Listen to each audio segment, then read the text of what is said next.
Good evening, everyone. My name is Jeremy Wynn.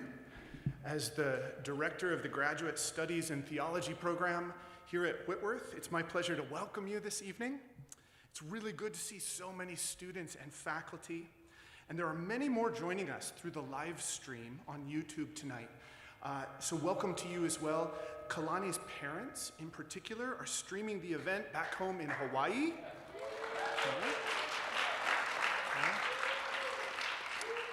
A special hello to you.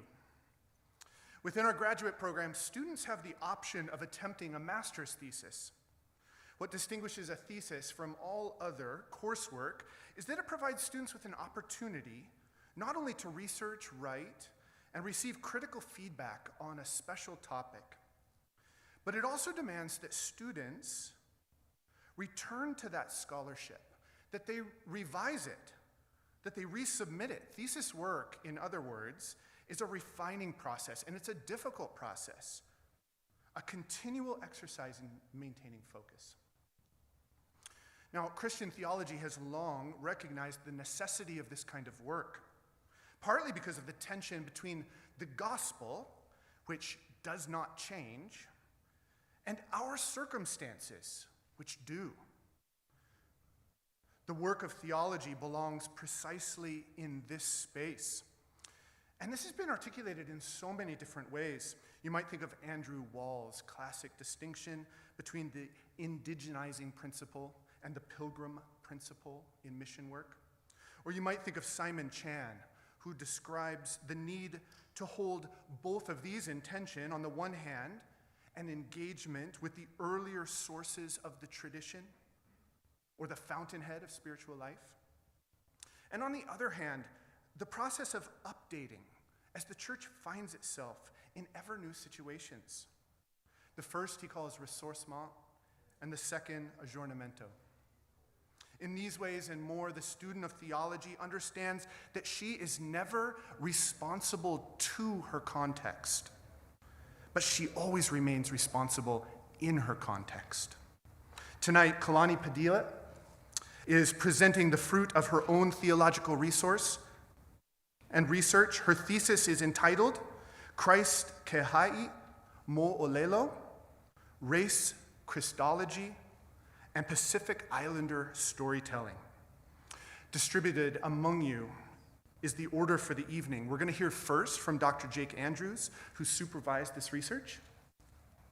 Then we'll hear from Kalani, followed by a response from Dr. Adam Nieder.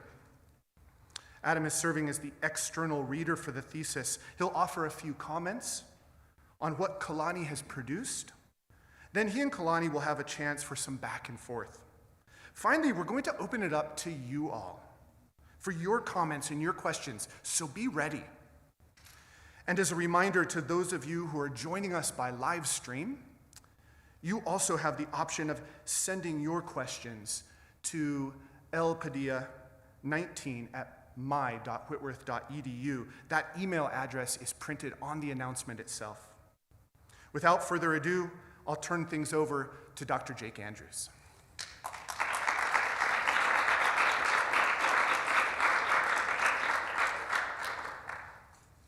Thanks, Jeremy.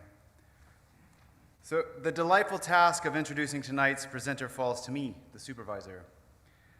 And I could spend my 10 minutes or so telling you Kalani's biography, the things she might put on a resume. Things such as, before embarking on the MA in Theology that we're seeing a sort of culmination of tonight, she earned a BA in English here at Whitworth. I could tell you she's been a campus ministry intern for the past 2 years. And I could tell you that the fact that she straddles English and theology, it prompted her to apply to further graduate work in both areas, and I mean as discrete disciplines, not as like one program about both of them, and that she was accepted to several programs. I can tell you that after completing this master's in theology, she will begin in the fall a 3-year master's in fine arts at the University of Montana, where she will study poetry. But you all probably know those things. Instead, I want to talk a bit about Kalani's journey over the past 5 months or so. There is so much that happens in the writing of a thesis that those who read it or who hear part of it presented just won't know about. For For instance, Kalani set out with a particular goal in mind, to work towards developing what she called in her proposal, and I checked this afternoon, proposal, a mixed-race Christology. And it will not be stepping on her presentation to tell you that her research led her in a different direction, so much so that she dropped that terminology really early on. I think there's a footnote that says why it's bad. And that's one of the fascinating things about working on a thesis or a dissertation. One begins with an idea, a place to explore, even with an understanding of the specific texts you will use. So the texts didn't really change. But somewhere along the way, as you grow more familiar with the literature, you begin to see how complex things are, how many avenues there are to explore, problems with the ideas you thought initially you agreed with. And in many ways, that's where a supervisor comes in handy, to help you keep from going down every avenue, to say, maybe we don't need to follow that one. My experience of Kalani's academic mind is one of a mind endlessly making connections and then questioning those connections and trying to go ever deeper into the material. So part of my task was to help focus the research. Really, my task was to help her organize the thinking. Now, Jeremy alluded to this just a second ago. If you've never written a thesis, you won't know how much work there is in just simply figuring out the structure of it. The way that you fit together those ideas as you go and explore this thing and this thing and this thing. How do you make the ideas work? You're writing somewhere north of 80 pages, but it's one long argument. At a certain point, Kalani and I discussed several organizational possibilities, emails back and forth, sitting in my office, talking about them, trying to figure out how did the ideas fit together, how do they inform one another the best, how to make something cohesive out of these disparate ways of thinking and engaging with multiple different types of material. All of this thinking arose out of Kalani's pursuit of this topic. Really, my job was to sit in that room and help figure out how do we structure the ideas. Have you thought about this? My feeling as an academic and as a writer is that the best work comes from questions that bug the student or the writer. Why do you need to research this topic? Why do you need to write this thesis? The organization, all that stuff, that'll become clear as we go forward. So Kalani and I read books and articles together starting back in January, discussed where they were really interesting, where they went off the rails, where they struck a chord. Many of those you'll hear about tonight, but I doubt you'll hear much about I've totally blanked on how to say heresiarchs' names, Eutyches, or the finer points of the Chalcedonian definition. That Jesus Christ is fully God and fully human, that he is one person in two natures, these ideas inform the thesis throughout. You're not going to hear about them. We just talked about them in my office for hours. You probably won't hear about how Christology and sacramental theology are interrelated and independent, or how a high church Episcopal priest struggles to get his head around Pentecostal ideas about baptism and communion. Kalani and I discussed and wrestled with these ideas throughout our time together, and that is one of the things that is a privilege of being a supervisor. You get to watch a brain in action, help it grapple with complex and weighty issues. In the world of theology, issues of salvation, I don't think it goes too far to say. So I like this word, delight. I mainly like it, and those of you who know me know that this is coming, because it's all over Augustine's work. We do a disservice to the delightful task of theology when we forget that it is done in the service to the good news, the gospel of God's work in Christ, God reconciling this mess of a world to himself. And part of the way that theology is a delightful task is that it is never done in isolation. It is about conversation and about dialogue. In our arguments and discussions about Scripture and the theological tradition, Augustine goes so far as to say God pours and, as it were, intermingles our souls together in the love that just is the Holy Spirit being poured into our hearts. I can say from my perspective that I felt just that as Kalani and I met week in and week out to discuss matters of such importance that the mind flounders when trying to put them into words. It was a delight to work with Kalani. and that applies even though she still uses the word interface in her thesis. I write yuck over it every time I see it. Here's my last point. I learned from our discussions. That is the fun thing about supervising graduate students. There comes a time when the supervisor learns from the student, when in my case, I needed to rethink how I would teach my writing one course at Whitworth next year. That course has been entitled for years, Race in America, and Kalani's work has challenged me to re-envision it. And that, I think, is the mark of a successful supervisor-supervisee relationship. You discover together that you're both still students working side by side at the hard and joyful task of trying to explore better ways to talk about God, the God who loves us, each and every one of us. With that, please join me in welcoming to the podium Lauren Kahanaakealohanokawaimakaokalani Padilla.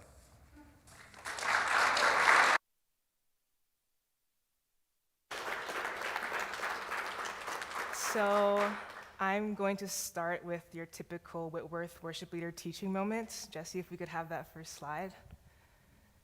This is a chant that I learned as an elementary schooler growing up on Oahu. It's a chant of entry into the learning space, and it's an exercise of taking off the shoes of your mind as you come to learn. And so learning to be open to wisdom in my classmates and in my teachers, but also in something more invisible. So, because it's a teaching moment, we got it. I want you to join in this chant with me. It repeats 3 times. I'll demonstrate the first time. There are only two tones in this chant, so it's easy to follow. I'll be doing it with you so you can follow me. And it also modulates up just a little bit in between each repetition. So it goes like this. It's called e homai. It means grant us or let it flow. E homai kaike mai luna mai e. O nā mea huna no e au, o nā mele e. E homai, e homai, e homai, e homai kaike mai luna mai e. O nā mea huna no e au, o nā mele e. E homai, e homai, e homai, e homai ka ike mai luna mai e. O nā mea huna no e au, o nā mele e. E homai, e homai, e homai e. Grant us knowledge from above, the knowledge hidden in the chants. Grant us, grant us, grant us.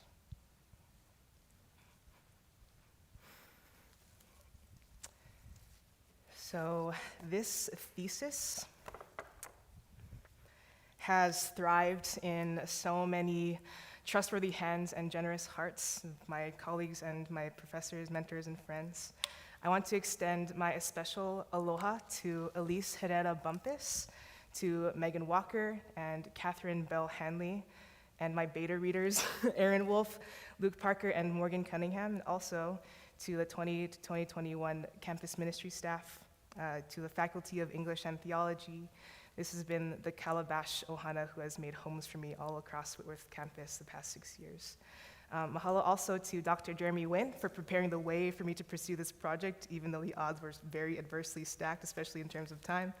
And to Dr. Forrest Buckner for his truly Herculean support of my ministry, especially as a student, my ministry as a student. This work is also owed to some teachers who are now gone, including Makua Carnation, who is the Hawaiian Studies teacher of my elementary school years, to Grandma Pauline, and to Auntie Grace. But I have no hesitation reserving the deepest of my gratitude to my supervisor, Dr. Jake Andrews, who has made me brave as an author and as a Christian. through his mentorship to me this semester. So as you all know, I've been blessed to be a member of campus ministry staff the past 2 years, so I'm going to begin by sharing how that experience has inspired my research this semester. One of campus ministry staff's chief initiatives in 2020 was to inform its student leadership on biblical racial justice. This was an established part of campus ministry's longer-term DEI strategy, but it was timely, and leaders were being prepared to care for students who were being affected by the current events. So what's coming to mind for me is George Floyd and Breonna Taylor. So for their pre-semester training in August of 2020, our 30-plus student leaders participated in this newly drafted retreat, where the focus was inscribing their ministry on campus, and especially in terms of biblical racial justice, in their lives as disciples of Jesus. At the first session of this retreat, the leading staff member and most of the students were white Americans, and we were engaging the work of David Swanson, who authors Rediscipling the White Church. It's not surprising that the implicit audience of this retreat was like we as white Christians. So the talk's indictments of racialization were constructive and new to a lot of students, but what happened was there's this dynamic that emerged where the discussion was embedded in this language of race, and especially of racial binary. So we're talking about white slaveholders and black slaves, rich whites and poor blacks, etc. And so there was a critique of race occurring, but there was no move away from the vocabulary of race. But none of this would have been apparent if not for the 6 students at the retreat who were of mixed heritage. And this year, that accounts for about a quarter of our student leaders, including myself, and yet much of our theology around biblical justice is implicitly addressed to white Christians and black Christians, or to Christians who have some kind of clear or pure sense of ethnic belonging.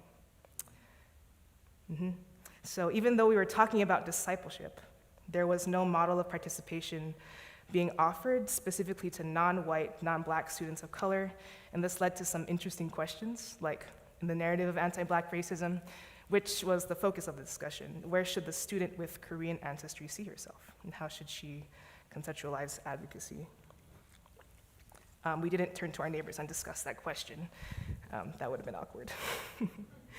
So this retreat had me looking closer at the canon of justice-oriented Christian scholarship that was at the foundation of my ministry.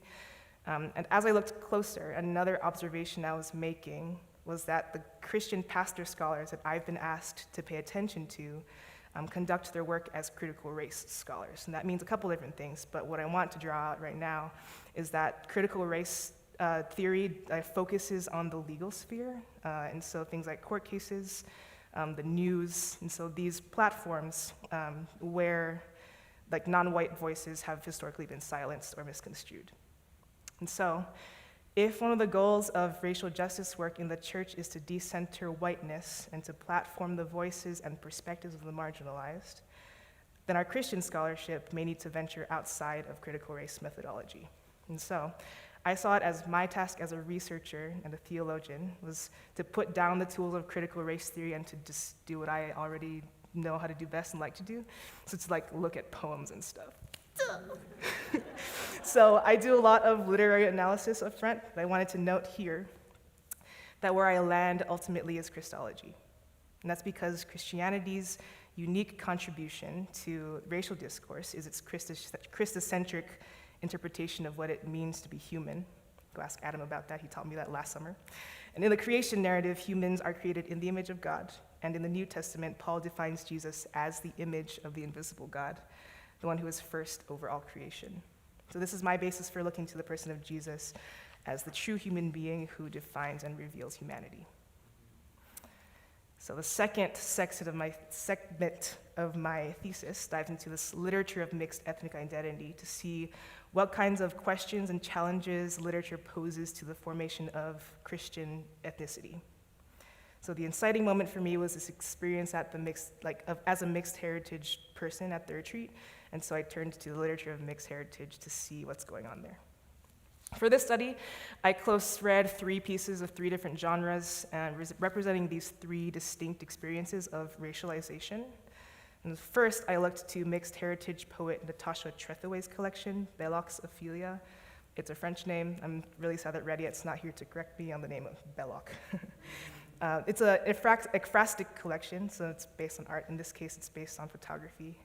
And so Trethewey's character, Ophelia, is an octoroon sex worker in the red light district of early 20th century New Orleans. She's marketed as an African violet, so a mixed-race prostitute. And so her life is circumscribed in this dehumanizing, sexualized, racialized ideology. In her letters and in her diary, which is what this collection is, Ophelia especially draws connections between the racial performances she puts on for her white father as a child and the performances she puts on for her white customers in the brothel. But at the same time, the epistolary and confessional form of this collection grants the reader access to Ophelia's personhood as she conceptualizes it. So that's both exteriorly for others and interiorly for the self. And so Trethewey is presenting this flexibility of mixed heritage consciousness, where the mixed character is very subversively retaining this degree of psychological autonomy from the racialized identities that are being projected onto her body as a prostitute. So I latch onto the idea of racial ideological inheritance, and this idea that race isn't inherent to the psyche, but an ideology that's passed down, and then we operate based on it, and we move through the world according to it, and that's a racialized society. So I latch onto that idea, moving on to my reading of Marilyn Robinson's Gilead Quartet, which is set in the 20th century Midwest. In an earlier draft, I accidentally called something Southern, and Jake was very quick to correct me, I assure you. My analysis homes in on the perspective of Jack Botton. He's figured as this prodigal son of a white Protestant minister. And so the series is unique among this selection because of the way the novels focalize the church. So across the series, the reader can track these correlations between Protestantism and racialization over the course of 4 generations. And so it finally leads up to the last novel where Jack and his wife Della, who is a black school teacher from Memphis, they're expecting a child. And so there's tension building as they find their respective Christian families and also their racially homogenous faith communities, kind of aligned with these notions of racial purity, which were driving historic anti-miscegenation policies. But Jack and Della are diverging from the racial ideologies and also the theological ideologies of their families by choosing miscegenated life. All the while, though, Jack and Della's stories are also pointing to the ethnic future of their child, and so they're raising questions about the kind of life that he'll live as a mixed heritage person, especially in proximity to the church. So these first 2 authors depict the impact of historic racialization on white-black race relations. Natasha Trethewey with this mulatto octoroon character, and then Jack and his wife, white-black couple who have a mixed-race child. And so, in that specific context, racial hybridity is especially understood in this language of miscegenated relationships and mulatto children, and bringing the conversation into the present and into this more trans-Pacific narrative of mixed heritage. So far, what we've been doing is kind of mostly transatlantic. I engaged Korean Japanese American poet E.J. Ko's memoir, The Magical Language of Others. This is my favorite, so please ask me questions about it. The memoir is multilingual, and it has Korean, Japanese, and English. Its distinguishing feature is these images of her mother's handwritten letters in Korean. She wrote them when E.J. Ko was a child, and it also includes Ko's English translations. The memoir is an act of reconciliation with her mother, and so, as so many of the stories of Asian families are, and Ko describes being long separated from her mother by both geography and language. And she actually wasn't able to read any of these letters until she chose later in her life to learn Korean and to become a translator, poet, scholar. And so as she translates, as she revisits this period of her life with new insight into her linguistic heritage, she's rewriting the narrative of her relationship with her mother and also her grandmothers and their native history in Northern Korea, that kind of Japanese occupation. There's a lot about silence and shape-shifting in this book through language, how languages allow us to open to others and also to close ourselves off to others. And so I was making observations about how this soundscape of Ko's life shapes her ethnicity more than other things. In contrast to the first two pieces, which live in this racial binary about like racial visibility, whiteness and blackness, ethnic identity for Ko is primarily this linguistic dynamic. And another thing that Ko points us to is like the theological value of expanding this narrative of racialization in the US to include the Asian and Pacific diaspora. Instead of just talking about white-black racial relations, this was the same kind of problem that we were having at the retreat before. But what these narratives all have in common is their attention to the communal, multi-generational quality of ethnic identity. And this helps us to see beyond these physical racial identifiers, to expand our view of identity beyond what's internal and individual as well. And so now, after thinking about these narratives of mixed heritage, I went looking for some parallel theologies, and this turned up a lot about the notion of Christian hybridity. You can kind of see the connection there. I entitled this next section Kupuna. This is Hawaiian for predecessor. And the reason for that is because I engaged the ideas of 4 of my own theological predecessors, and their understandings of Christian hybridity support my own motion toward a Christology for Christian ethnicity. So first I took 2 contemporary Black American theologians to draw to the surface how hybridity plays out even within the logic and language of the racial binary. The first was J. Cameron Carter, who authors Race, a Theological Account. I have Forrest's copy waiting to be returned to him. And the second was Brian Bantoon, who writes Redeeming Mulatto. Both of these theologians compare the dual nature of Christ, so fully God, fully human, flesh, spirit, to that of a tragic mulatto archetype, 20th century literature.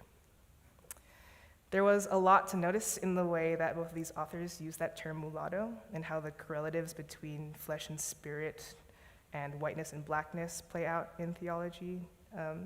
Briefly, I can't help myself. I'd ask you to imagine how a Christology based on the idea of mulatto-ness, which is an invention of racial purity and white supremacy, how that recodes the Christology into this language of purity and division.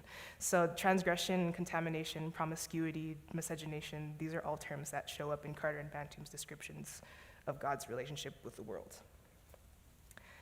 After looking at those 2 things, I brought in the perspectives of 2 other theologians who are also interested in hybrid identity, but this time outside the context of white-black America. So first I looked at Justo Gonzalez's Mañana, which we love, and our staff finished this week, which is framed from a Hispanic American perspective, and the operative word for ethnic hybridity there is mestizo or mestizaje.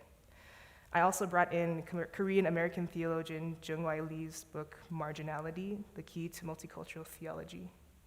Lee is inspired specifically by his own experience as an Asian migrant, so he migrated from Korea and had faced a lot of adversity as an Asian man pursuing ordination. But Lee's Christology is much less built around Asian Americanness per se, even though he starts there, and he's more focused on the internal experience of diaspora and exile, so this marginal space as a migrant to another country. So, looking at those 4 theologians together, J. Cameron Carter, Brian Bantoon, Justo Gonzalez, and Jung Lee, it seemed like across the board, the Christological move was to relate hybridity and ethnicity to the hypostatic union, so to divinity and humanity. And this isn't the route I take. And maybe there's room for later in the conversation to draw out the reasons why. But for now, I want to name what I do, which is to think of Jesus' ethnicity and of Christian ethnicity in terms of hyphenation. So like you can imagine the hyphen between like Asian and American. This intersection of human cultures. And we format that as one thing, hyphen another thing. Hyphenation is a helpful hermeneutic because it frees us to speak of mixed ethnic heritage both within and without race. So Trethewey's poems, the character of Ophelia is residing in this hyphen between white and black, but also in this hyphen between her girlhood and her womanhood. For Jack, there's a hyphen between white and poor, but there's also this hyphen between his atheism and his Protestant heritage. For Ko, it's a little bit more subtle, but she's in this hyphen between like, silence and expression, and between teaching language and learning it, and also between like her experience of daughterhood as opposed to like this experience of orphanhood, being separated from her parents for a long period of time. And so in each of these circumstances, our characters are constructing these new intercultural socialities in response to their technical and or metaphorical hyphenated spaces. I wanted to point this out. Catherine Bell, who was a chapel artist a couple years ago, she was also my roommate for 4 years, made these images. This is the temple, and it says, "My father's house, my father's house, my father's house, my father's house." Just wanted to point that out really quick. It's kind of hard to see. What I found, moving back to hyphenation, I got distracted, sorry. What I found out in my last stage of research was this way of thinking about first generation hyphenated identity as a culturally and theologically distinct experience from second generation hyphenate identity. So to be hyphenated, to be rendered hyphenated by this motion into a new culture versus being hyphenate, where the hyphenate individual is native to both their predecessors' heritage cultures and receiving cultures, like those are both their native space. And so, for example, when I turn to the Gospel of Luke, in my conclusion, I am drawing out the notion that Jesus' experience is more that of a second generation hyphenate individual. And this is because Mary and Joseph represented this kind of first generation, right, where God was bringing them into this new and very confusing, weird way of doing things. That's what I saw as a mixed heritage, second, third generation person when I read Luke. The theologians that I had in conversation also brought me to this place of discussing hyphenation in a trans-Pacific context, so my personal theological home. So I dove into Hawaiian culture, and my Christology is immersed in the Hawaiian vocabulary of oral storytelling. I describe Christ as Haʻi Moʻolelo, which means the great storyteller. He's born into this hyphenate existence with two fathers, two ways of interpreting Torah to the people around him. Those are all things that are surrounding his experience as a hyphenate individual and a storyteller. So I'm just going to spend the rest of the time talking about Hawaiian storytelling, because it's awesome. So in Hawaiian culture, storytelling falls under this blanket term, Moʻolelo. And the thing that is crucial to understand about Hawaiian storytelling is that it develops in such close relationship with hula and with religious community practice that in Hawaiian culture, one cannot use their body and not be telling some kind of story. So in hula, every motion corresponds to the text, and in life, every movement is corresponding to belief. The body of the dancer is legible, as a literature person might say. Moʻolelo produced shared language and mythology, they were memory, they were even sacrament, and they were discipleship, both within the hula context and outside of it. And the chant that we did at the beginning is a good example of that. It was part of the classroom liturgy as I was growing up, like to take off the shoes of my mind and all that gushy stuff that I said. And so we can compare Moʻolelo to the way the gospel calls believers to a distinct life as the body of Christ, because Moʻolelo contained these explicit imperatives for embodied community existence. Most of my exegeses are scenes of shared meals. So I talk about Simon the Pharisee and the women of the city, about Luke's Passover, and about the breaking of bread at Emmaus. And I think of these as oral storytelling events as well. Moʻolelo helps me to highlight that in each of these shared meals, Jesus is writing people into his kingdom genealogy, where each person sitting at the table is ohana, right, in the truest non-racial and non-national sense of that word. And so the other thing that happens then is that the gospel narrative has this way of like releasing the nationalistic undertones of the Hawaiian vocabulary, because those are there too. Like you can think about Moʻolelo as being things that reinforce Hawaiian nationalism.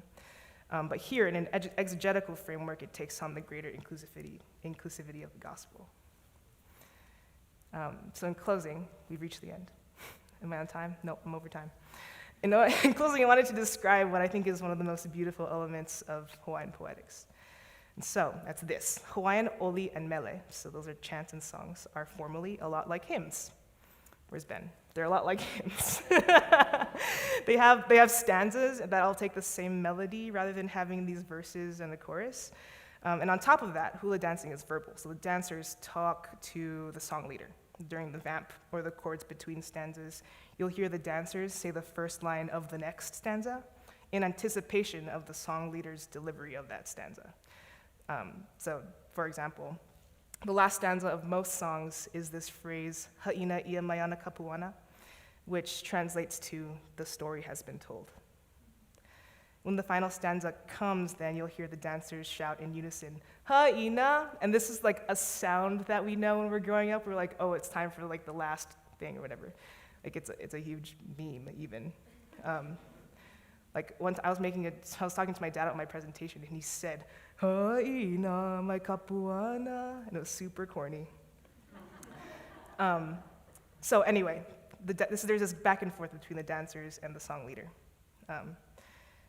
It's the meaning of like the story, like our story has been told. And so the oli is a contract between kumu and haumana, between teacher and student, like a testament of memorization of the story that they offer, right? So like everyone knows what's next. I've told you that I'm ready for this stanza to come. And I like this as a metaphor for the storytelling vocation of the church. The community thing, like what we do when we come to the table, it's active remembrance, like future-oriented, future-orienting, but also based on memory. The other reason I love this phrase, "Ha'ina ia mayana kapuana," is because it can be translated as an imperative. So not just the story has been told, but let the story be told, or let the echo of the song be heard. Don't stop telling the story. And like that word "let" too, let the story be told, we know in theology as the jussive that sets creation in motion. So the idea I want to leave you with is that in light of Jesus' life, it is the kuleana, or the communal responsibility of us, the readers, to continue the mo'olelo of Christ ke Haʻi mo'olelo, because we're the body of Christ. And in our embodied retellings of the gospel, we draw each other into God's ohana. So those are the thoughts that I have for you today. Thank you.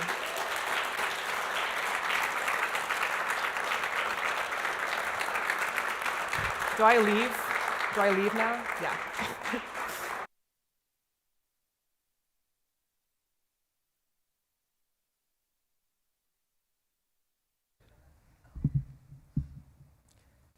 You would have noticed these leis that we're wearing. Kalani did not mention it, but the leaves in these leis were grown by her auntie, and Kalani braided these. Do you call them braiding? A lei? Or, yeah, she braided them, so that's wonderful. Congratulations, Kalani, on a significant achievement with this thesis. You have written a subtle and sophisticated thesis full of elegant and suggestive sentences. The kinds of sentences only written by someone who, and this word was written before Jake said what he said, who delights in the beauty and rhythm and power of language. In fact, the kinds of sentences that few students can write, no matter how much they love words. Your literary instincts are a gift that have been given to you, and they are a gift that you are stewarding well. But the strength of your thesis is not just the writing. It's also the research. The breadth of your conversation partners, both in the body of the thesis and in the footnotes, is impressively creative and expansive. I am almost certain that Whitworth does not own all of the books that are in your thesis. And so I was contemplating that, and my guess is that you probably kept Kara Elston, our interlibrary loan librarian, who is remarkably good at her job. Quite impressive, is that right? Yeah, I figured. Again, very impressive part of your thesis. But the strength of your thesis also goes beyond the scope of your research. It extends to the careful and sympathetic way that you engage with your conversation partners. Kalani handles texts with care. You never indulge in inattentive criticism. You refuse to run roughshod over the works that you discuss, And that kind of writing is rare these days and growing rarer. Academic scholarship is flooded with unsympathetic criticism. And it is a great strength of your thesis that you refuse to indulge in that. Which is not to say that you suffer fools gladly or pull any punches. You do not. Kalani calls it like she sees it. But you try as hard as you can to see it, to pay careful and patient attention to what's actually there in the texts that you're examining. In other words, you do not use texts as mere occasions to display your superior intelligence or to wink knowingly to readers who already agree with you, or to indulge in the countless other pathologies that infect academic writing in the humanities today. Instead of all of that, your thesis is marked by an unusual textual alertness and a refusal to speak before you listen. And that quality of your thesis is also greatly to be praised. But beyond all of that, you have managed to write a thesis that matters. This is not just an elegant piece of scholarship. It is an investigation of some of the most pressing theological, political, and cultural ideas of our time, and an investigation of those matters in the light of Jesus Christ. One that brims with theological imagination and existential urgency. So again, very, very well done, Kalani. Now, as I understand this process, we're going to begin a conversation at this point, and I'm supposed to pose the first question, and I'm going to do that now. I would like to preface what I'm about to say by the fact that I agree with what I imagine is the sentiment of each and every one of you in the room, which is that there's almost nothing worse in this kind of context where someone pretends to be asking a question and gives a speech instead. You must know this phenomenon. It doesn't ever happen here at Whitworth, but in other schools and in other contexts, it happens. I am not doing that with this intro to the question. I am trying instead to make the question clear, so don't think that I am being self-indulgent here. Hopefully I'm not. I really appreciate your concern to move from Christology to anthropology, rather than from an a priori anthropology to Christology. I'll say that again. Kalani is very concerned to move from the scriptural depiction of Jesus Christ to the development of an anthropology, rather than coming up with an anthropology quite apart from Scripture and then reading that into Scripture's presentation of who Jesus is. I take that to be a central concern in your criticism of Bantam and Carter, which I personally found to be utterly persuasive. Now, you do not mention Karl Barth, but that is a deeply Barthian move that you have made, and it made my heart flutter when I read that in your thesis. And the same anti-metaphysical sensibility is at the heart of your appreciation of Gonzalez's criticism of the Chalcedonian tendency to think of divine and human natures in an unbaptized way, as static essences insulated from the lived history of God's self-revelation in Christ and the history of Israel. Let me repeat that. That was wordy.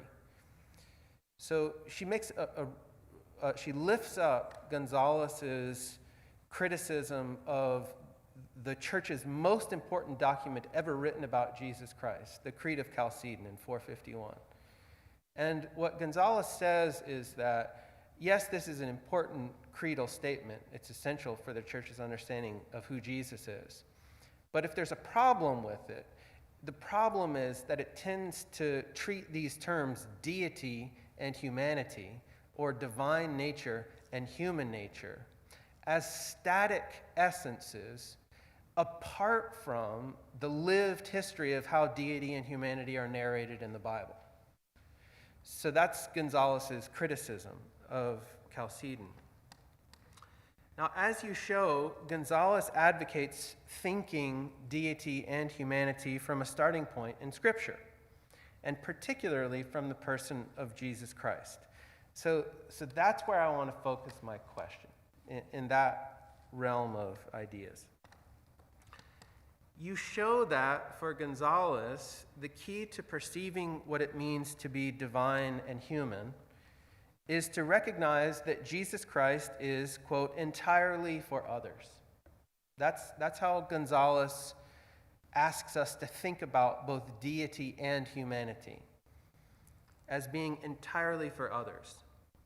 Jesus is attentive, as Kalani, you put it, to the geography of power that locates God as the redeemer of the powerless and a prophet to the powerful.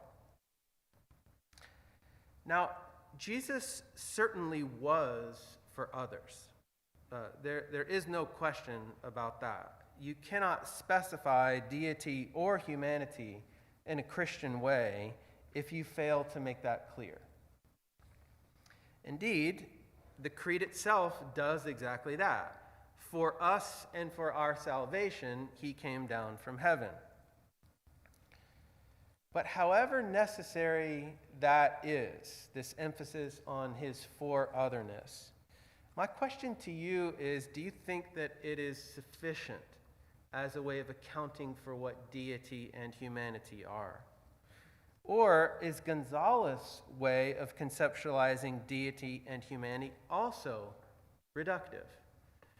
In other words, by stressing Jesus' for-otherness as the light that illuminates what it means to be God and human, is Gonzalez confusing a part for the whole?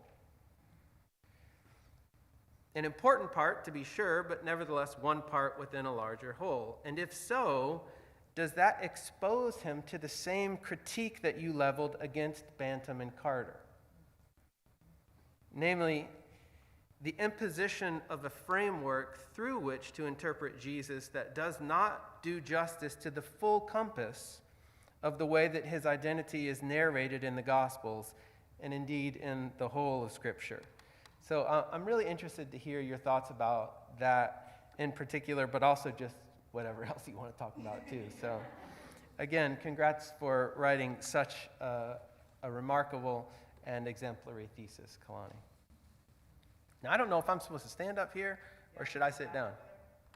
What do you think? Okay. No, I don't. I would prefer to sit down. Thank you.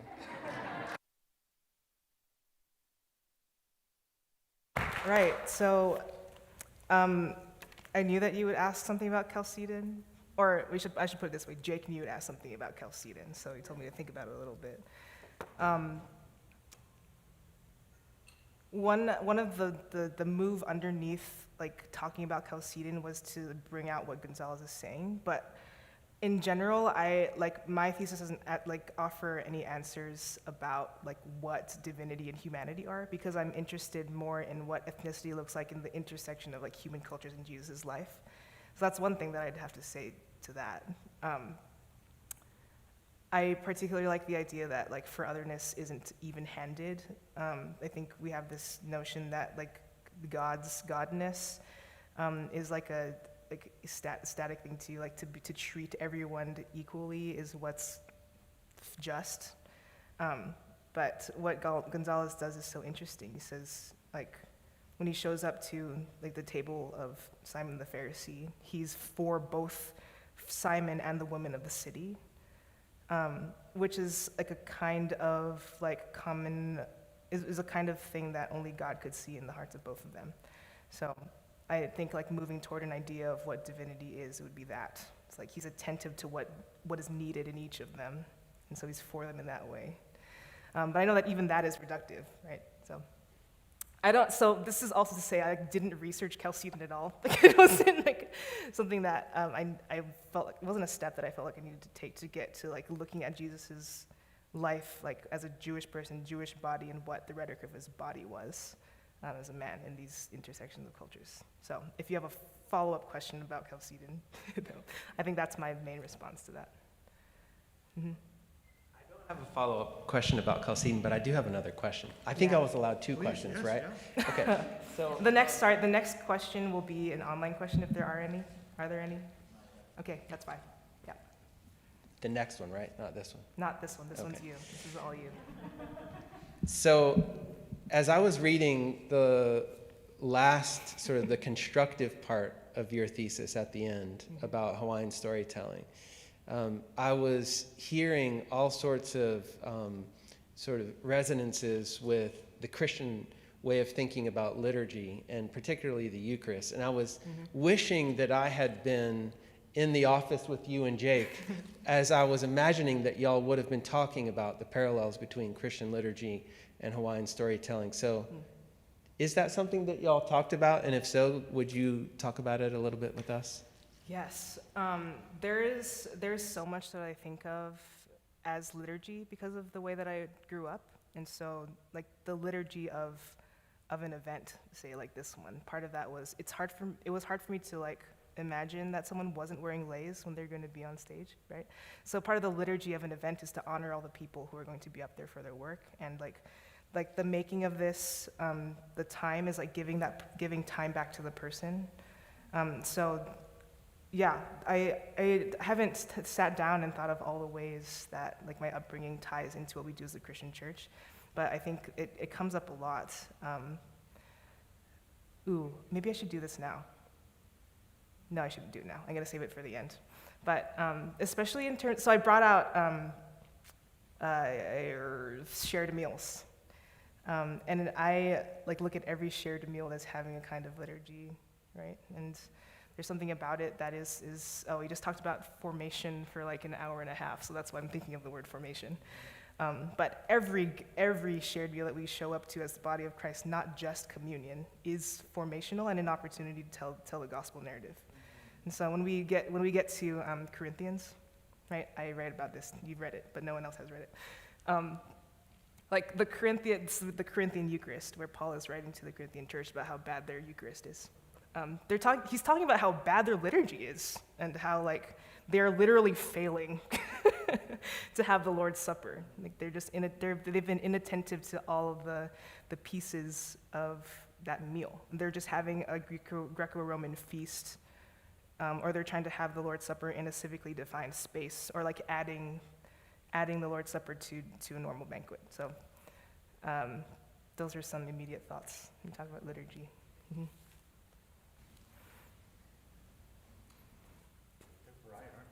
Yeah. We have about 25 minutes left, but we're going to turn to some of your questions. Mm-hmm. I invite you to come up to either of these microphones in the front. That ensures that the people who are watching on live stream will be able to hear your question without it being repeated. And I know it feels awkward, but while Kalani is answering maybe a previous question, it would be very natural for you to come up and already be at that microphone. When she's done, she'll invite your next question. This is your opportunity, and so honor her presentation by asking those excellent questions that you've prepared. Right? All right.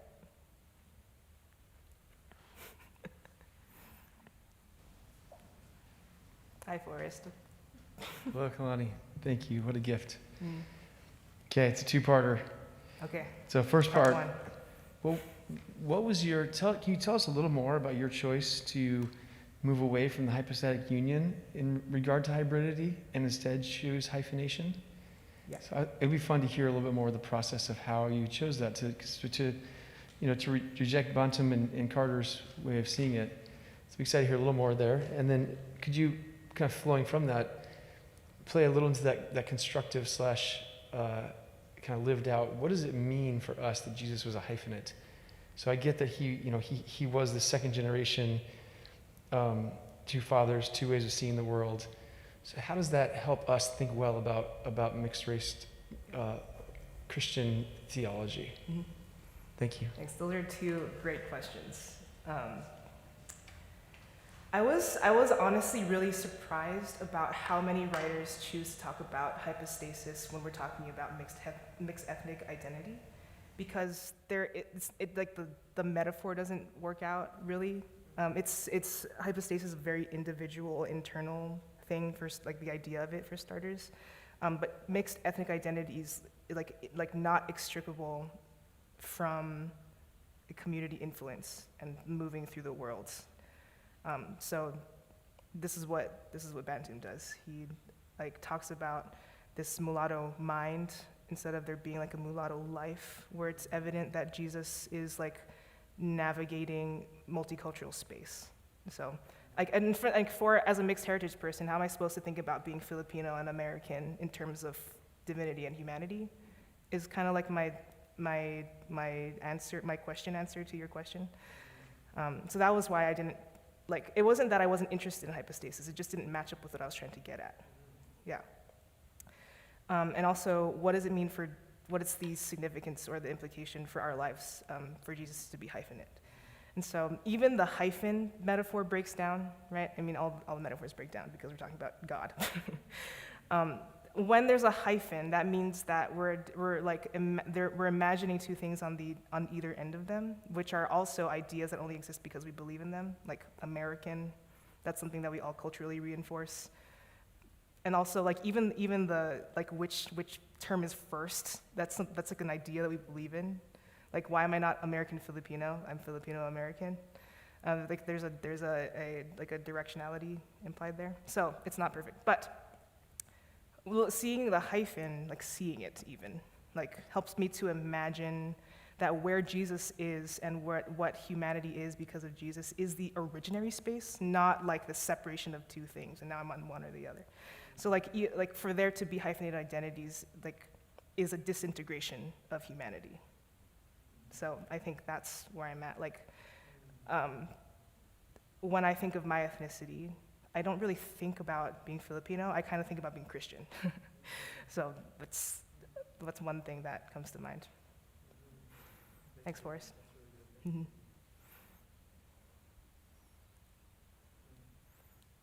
I'm gonna start calling on people. Hi. Hi. I would love to know something that surprised you in your studies. You spent so much time on this, whether it was anything preconceived or something you were curious about that. Mm-hmm. Yeah. Something that I was surprised to learn. I came to this project as a student of literature, so I feel like most of the things that I was surprised about were theological. And so like the stuff that Adam brought out about Barth, and it's in the paper because you've been my only teacher on Christian theology, so that's what I had to work with. So I used it, and it was great, and that's why you liked it. So. And so that was a significant thing for me. Like, okay, I can study literature as a theological exercise. So that gives me a lot. It makes me feel more flexible, I suppose. The other thing, I don't know why this in particular is coming to mind, but the idea of miscegenation. If I had time, I would have like dug a very deep like research hole there. And it's so interesting how the terminology works out. Like, because of the way racial categories were drawn, we now had to make up a category that defined the thing that wasn't categorizable, and miscegenated relationships were the things that arose. Even the term mulatto, like, only exists because we imagined these ideas of racial purity. And there's like a mixture happening. So blood quantum. Oh, blood quantum. Don't get me started on blood quantum. Like, that was something actually that was part of the idea of blood quantum, was like almost the emotional inciting moment of this. Like, why am I thinking about myself in terms of percentages, like blood quantum percentages? Like, which is my finger American? Or like, is my voice American and like my body is Filipino? But if I start to move away from the idea of blood quantum and having a more integrated sense of identity, that was kind of like, that's why I felt so passionately about this writing. So, thanks for that question. Hi, Kylan. The last time I saw Kylan, everybody, I was watching the screening of Minari at the Magic Lantern Theater. it was so good. Please see it. It's related to everything that I just talked about. But I go was ahead. reflecting. Hi, Kylan. I was reflecting on that. Oh, great. Everybody was waiting for us because they were holding the movie for us.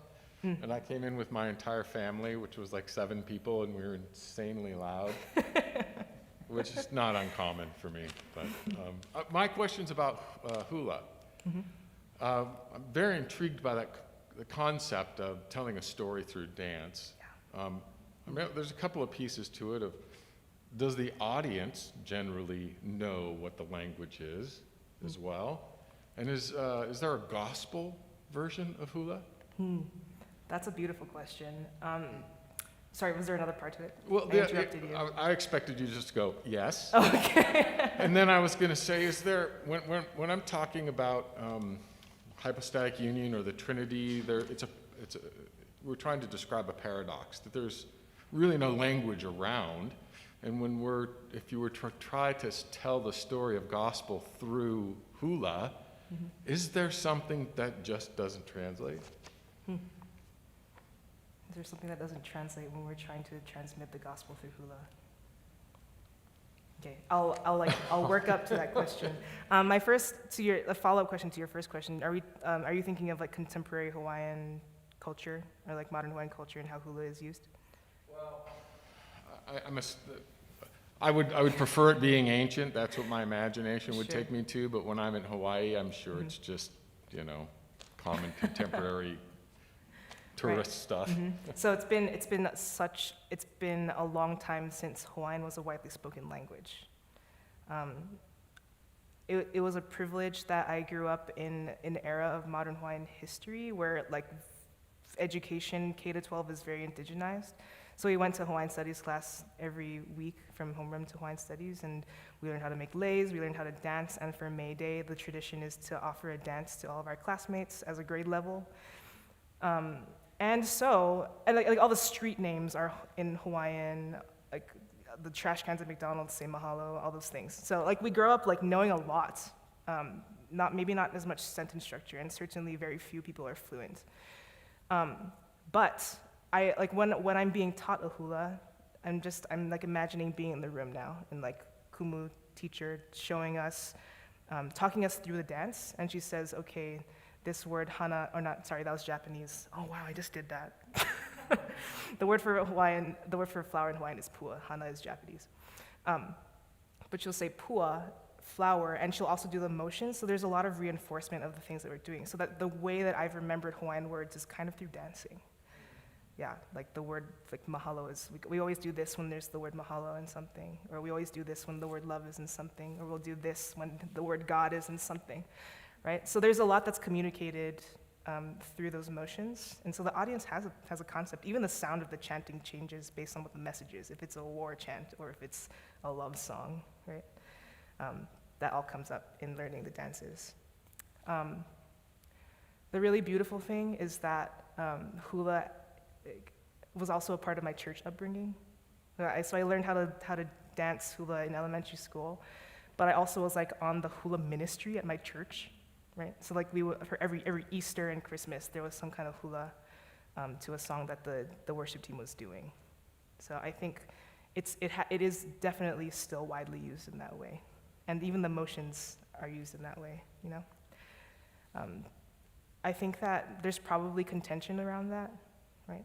Especially if you're Native Hawaiian and have beef with Christianity for obvious reasons. Maybe not obvious. So there were missionaries to the islands, and they were a big part of the way that culture was silenced. Hawaiian language was disallowed in schools at one point. So there's still tension there, but it's kind of beautiful how the gospel has been communicated through that nevertheless. So, thank you for your question. It's good to see you.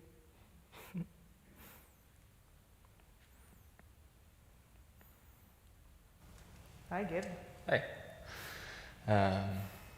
Throughout last year and this year in our chapel conversations, you would mention how you felt like maybe you didn't fit in this conversation, or you didn't know how to process your own identity and history in that. So one, how has this research and this thesis helped you understand yourself better and more clear. And also you shepherd so many students on campus that this is pertinent and special for. So if you have any stories about maybe how this has helped them as well. Could you ask that last question again? If your research and like your time spent in all of this has come out in a lot of your one-on-one time with students on campus, and if that's helped them see themselves more clearly in these conversations, or just see themselves more clearly in general. Yeah. Those are great questions, and I feel emotional about them, so sorry.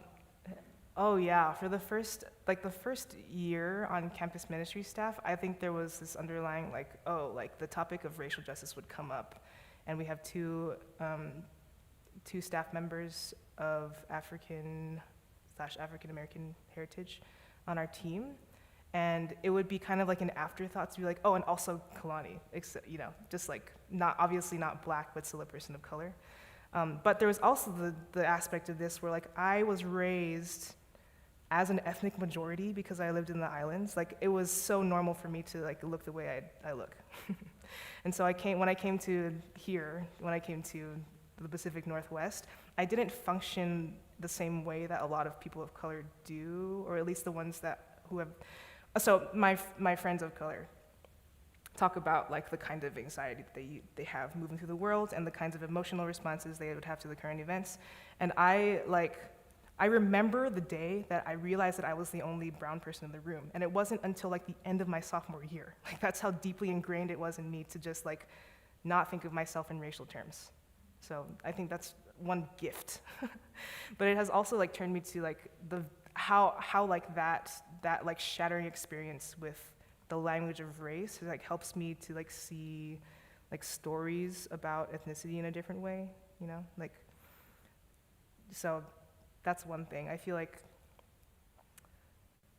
I have no way to describe besides like it's been a gift to my ministry right now, and my passion for like racial justice like comes from the way that I grew up, and like wishing that people could experience something more like I did.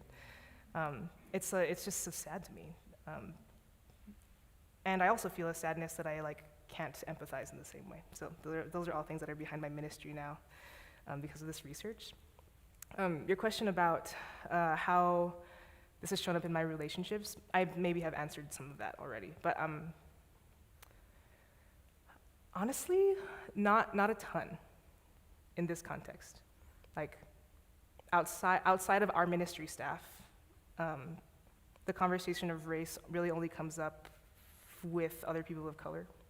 Right? So I don't get like bold questions from white students about like, oh, what's it like to be mixed heritage? Because you don't want to step on a brown person's toes, I guess. See, that was funny. Like I made a brown person joke, but like there's no one here to laugh at it. Oh man. So yeah, I think that's been not like.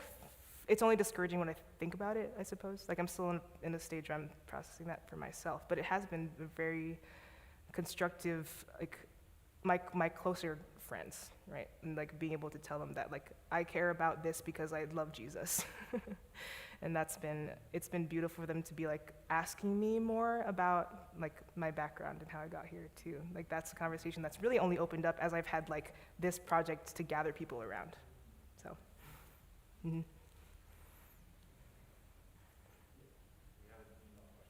Hey. This is from Brendan Finch. B. Finch. So it's 2 parts.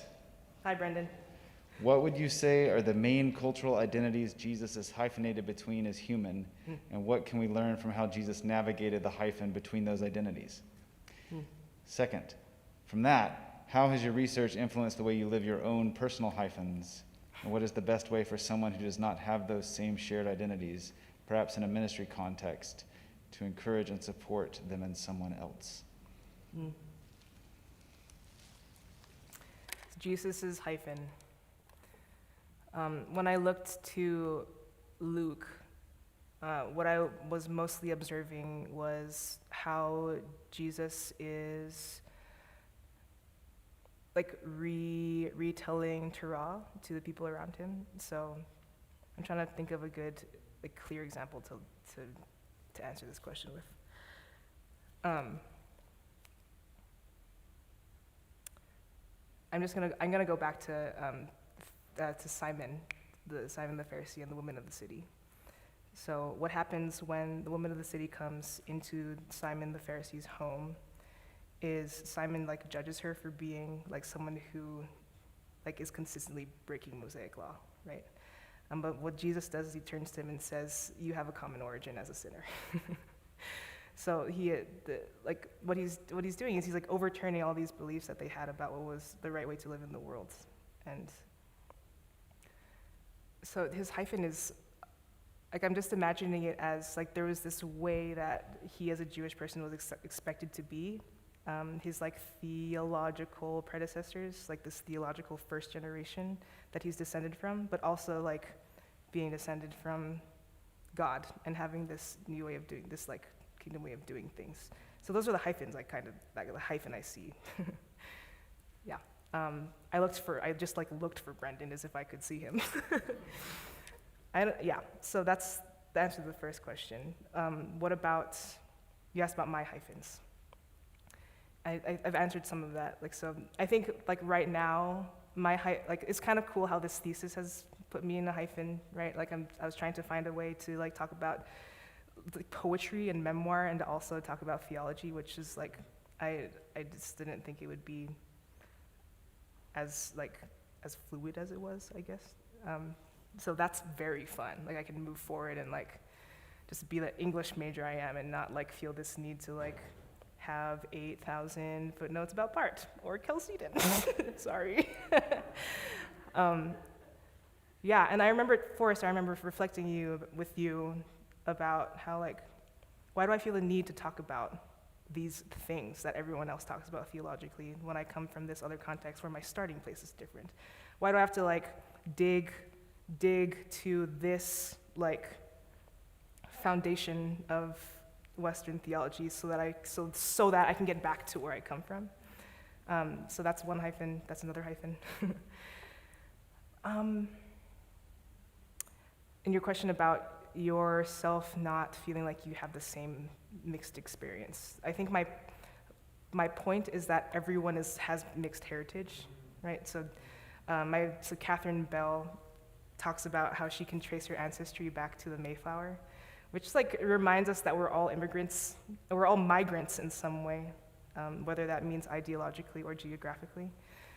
And so what does it mean that anyone's experience was different from that of their grandparents? Like we're not like ascending out of our heritage, like we're all descending from it, and we can all reach back and see like, oh, my experience isn't that, it's this, and that's not like that of my predecessors, it's this, so what does that mean? So I wish I had like Brendan to sit there and affirmingly nod that I'd answer his question, but I don't.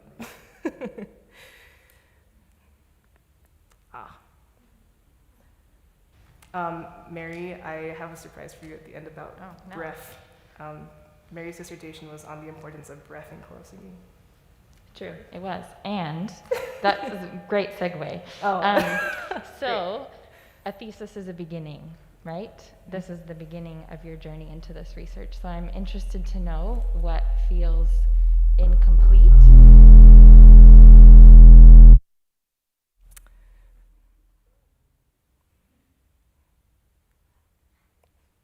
Okay. Thanks, Tony. What feels,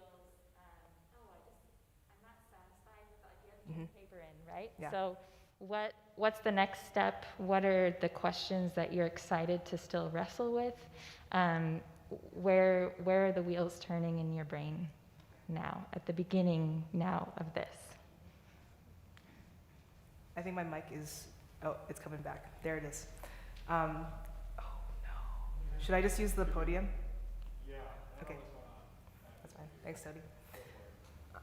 What stands out to me immediately that wouldn't be obvious to anyone who has read it in full right now is that like my research on Hawaiian culture and Hawaiian language is like so insufficient to what I'm trying to do. And I had these moments where I was like, oh, if I had like one more week, I could go and like talk to my friend who is on a PhD track in like Hawaiian ecology and talk to her about how they use this word, or what's the other word, am I using this word right? I think I do, because I have some background in the language as well and like know how to study languages, I could do some of that. But still, like, I would be nervous about showing this to those people, is what I think. So yeah, that stands out. There were so many books I wanted to read. And the way that, like the literature section, right? I had this like list of like 5 or 6 books that I want.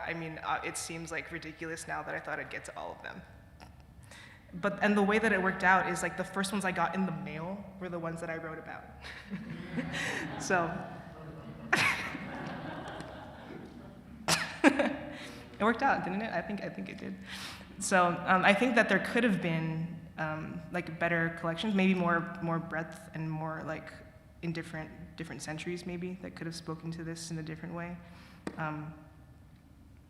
Yeah, I think I would have looked at theater too. Like David Henry Huang is someone that I studied in Fred's classes who like, also, I was processing it like way back then too, but didn't have like a long enough project to address it in that way. So yeah, oh man, I'm just so excited to read things. Yeah, thanks Mary. Mary is the one who introduced me to Mary Oliver. Mm-hmm. As a freshman music major. Another online question from Elise Bumpus. Elise. Elise. Can you talk a bit about ethnic belonging and how you noticed or investigated the characters in your literature most successfully striving toward it? And then a second question. Yep. Can you talk a bit about ethnic belonging and how you noticed or investigated the characters in your literature most successfully striving toward it? And then the follow-up question is, how does ethnic belonging relate to ethnic performance? And she says, I'm thinking specifically about whether or not, based on the findings in the literature you studied in the gospel, ethnic performance, however you want to define that, is tied to or necessary for ethnic belonging when it comes to harmony within the self or within communities. Mm-hmm. The first question about the literature is giving me an opportunity to talk about the one that I thought was that I said was my favorite, which is E.J. Coe's The Magical Language of Others. And I don't think there's a good parameter for like who's best pursuing mixed belonging. But it is so significant that like Coe is completely separated, or like her memoir anyway, I'm sure, maybe like in her actual thinking, like she's a real person, she's not just a character. But her memoir in particular isn't about Americanness, it's about her linguistic heritage. And so that seems like a victory over a certain amount of racial visibility, and it's because she's also in Asia for a lot of the memoir. But that was just so that like stood out to me immediately. Like she's not having to talk about whiteness or Americanness when she's talking about her ethnicity.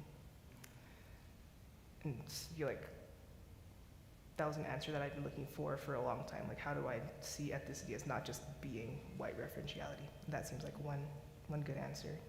But there's also brokenness in her story because of the way like her parents had to like kind of keep language away from her because of the national tensions. Like her grandmother hid the fact that she was fluent in a language because it could result in her death in a certain time in her life. And that shows up in her. She like doesn't understand why she can't learn this language, but then she like takes it back but it's incomplete, and she remembers like she becomes a gatekeeper of language at some point to her grandmother, where like she like by just like being a young person like didn't feel a need to teach her grandmother English.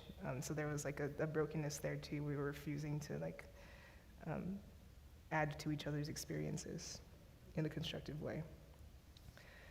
Yeah, and so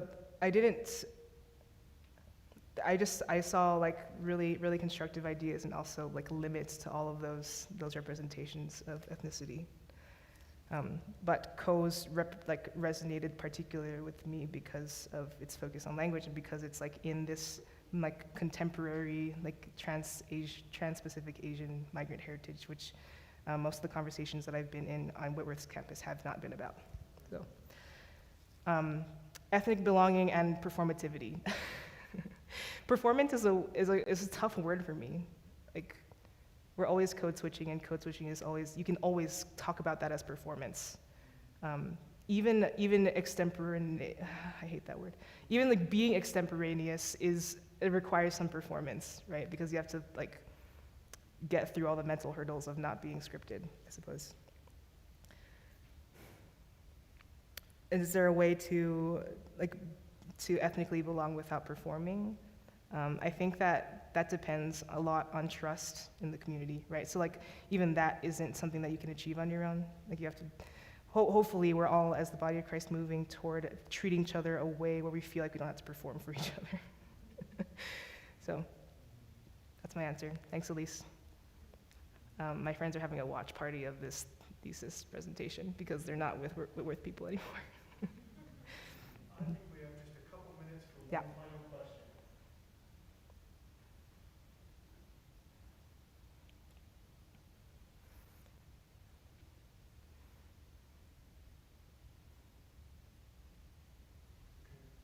Oh no.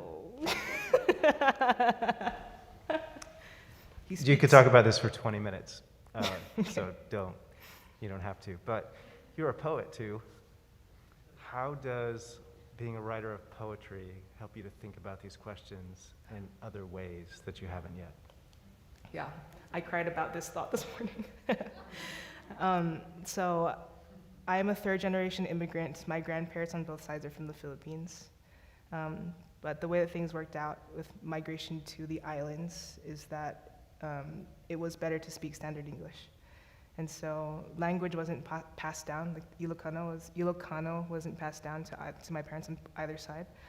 I think for a long period they were receptive, but never functioned that way. Like I didn't grow up in a bilingual home in the strictest of senses, except that I know what it sounds like when my grandma says it's time to eat.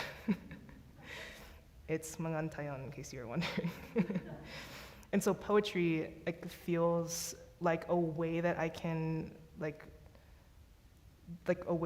visit my past without, even though I can't have language, even though I can't, I don't see it in my path that I'll be able to speak fluently with my grandmother. As a descendant, I'm always drawing on her life and always honoring that in some way. And to be clear, their lives had different motives, and that not everything is not everything is, we wanted them to have a better future. They had their own goals. But that, so the poetry feels like my way of communicating with my descendants about that, even if I can't do it by teaching them my family's native language. The other thing, so I just watched, there's a sharing by Christine Hong. She talks about songmat. I hope I'm saying that right. It's Korean, but the translation of that is the taste of your hand. So Korean cooking is songmat, and that's what you pass down as she describes it as the taste of your family. And isn't that beautiful? And there's so much there, but yeah. So poetry feels like, I've said the phrase poetry feels like a million times. Another native space that I'm passing down. So, and I'm thinking of your poems as well, about communicating with your sons about your hometown, right? So that feels like something that they can access you as well through that. Mm-hmm. Cool. Thank you. Well, we're out of time. A couple things first. We were allowed to have this public event here even at the tail end of COVID, because I promised we wouldn't have a reception. They're barring all receptions, but if, we didn't talk about this, if Kalani were to go out and maybe go out on the patio, there might be a few people who want to say hi to you, and that would be exciting. Hopefully at least. I am going to steal the last words. I have a gift for all of you. Eho Mai, the chant at the beginning, was one of a pair. So Eho Mai is a chant of entry into the learning space, and that at the end of Hawaiian Studies class, you can sit down if you want to. And then at the end of class, you would do Oli Mahalo. And Jesse, if we can put the words up, that'd be great. So I'm going to dance for you. Is it around? Okay, so Oli Mahalo. The makaloa mat has been unfolded, food is shared in love, the great breath is exchanged, Lehua honors and adorns. From zenith to horizon, gratitude to God, gratitude to our ancestors, gratitude with love. So what I'll do is I'll talk through the motions first, and then I'll sing and dance with the same motions.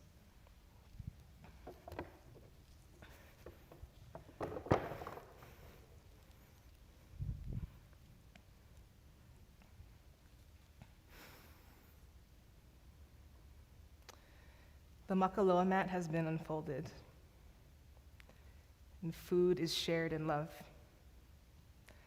The great breath is exchanged. The lehua, which is a type of flower, the lehua adorns, and from zenith to horizon, gratitude to God, gratitude to our ancestors, gratitude with love. Gratitude with love.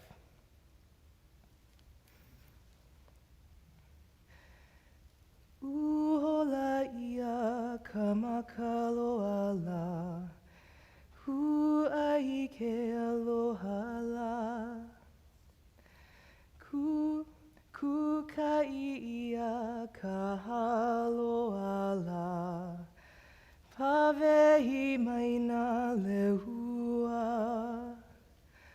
maiko oku ia kahalavaila, mahalo e ke akua, mahalo e na kupunala ea, mahalo me ke alohala, mahalo me ke alohala.